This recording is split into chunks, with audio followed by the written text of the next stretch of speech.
சமாதானம் என்பது எப்படி வரும், யாரால் வரும், எங்கேருந்து வரும், யாரால் அந்த சமாதானத்தை கொடுக்க வேண்டும் என்று சொல்லி இன்றைக்கு மனிதர்கள் உள்ளத்தில் அநேக விதமான கேள்விகள் எழும்பிக் கொண்டிருக்கலாம், சிந்தித்து கொண்டிருக்கலாம், நடக்காமல் கூட இருக்கலாம். ஆனால் நம்முடைய ஆண்டவராகிய இயேசு கிறிஸ்து சொல்லுகிற ஒரு செயல்பாடு என்று பார்த்தால், ஆமென், சமாதானத்தின் கர்த்தர் தாமே எப்பொழுதும் உங்களை சகல விதத்திலும் ஆமென் சமாதானத்தை தந்தருள்வாராக என்று சொல்லி நம்முடைய ஆண்டவராகிய இயேசு கிறிஸ்து ஒரு வாக்கு தத்தத்தை கொடுக்கிறார்.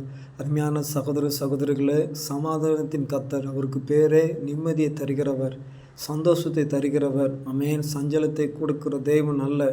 சில நேரத்தில் நாமளே தேடி போய் சஞ்சலத்தை தேடி விழுந்தால்தான் ஆமென், இல்லை என்று சொன்னால் அவர் அப்படிப்பட்ட சஞ்சலத்தை நமக்கு கொடுக்கிற தேவன் அல்ல என்பதை நாம் புரிந்து கொள்ள வேண்டும். அருமையான சகோதர சகோதரர்களே, ஆமென், சகல விதத்திலும் சமாதானத்தை தந்தருவாராக என்று சொல்லி, ஒருவேளை உங்களுக்கு வியாதி இருக்கலாம், நீங்கள் வறுமையில் இருக்கலாம், கடன் பிரச்சனையாக இருக்கலாம், குடும்ப சூழ்நிலையில் இருக்கலாம், உங்கள் தனின போராட்டத்தில் இருக்கலாம், உங்கள் நண்பர்களால் உங்கள் இன்னுமாக உங்களுடைய பொருளாதார தேவைகளால் இன்னுமாக உங்களுடைய எல்லா விதமான கஷ்டம், அதாவது சொல்ல முடியாத கஷ்டங்களாக இருக்கலாம், அவைகள் எல்லாவற்றிலும் இருந்து சகல விதத்திலும் உங்களுக்கு சமாதானத்தின் தேவன் உங்களுக்கு சமாதானத்தை தந்தரல அது உதவி செய்ய வல்லவராக இருக்குது. எப்போதுமா அவர் உங்களோடு கூட இருக்கும்போது நீங்கள் அவர் உங்கள் கூட இருக்கிறதை நீங்கள் உணர்றீங்களா?